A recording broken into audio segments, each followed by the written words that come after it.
For the repair of the Alfa Laval EPC 50 OP front module, the following procedures were necessary: replacement of various electronic components and general cleanup of the unit.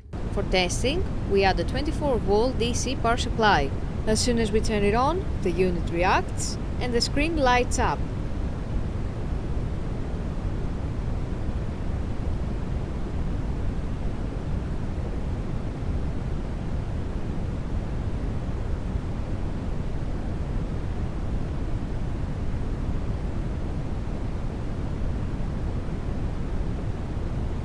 The error message is due to lack of additional units, so no further testing is possible.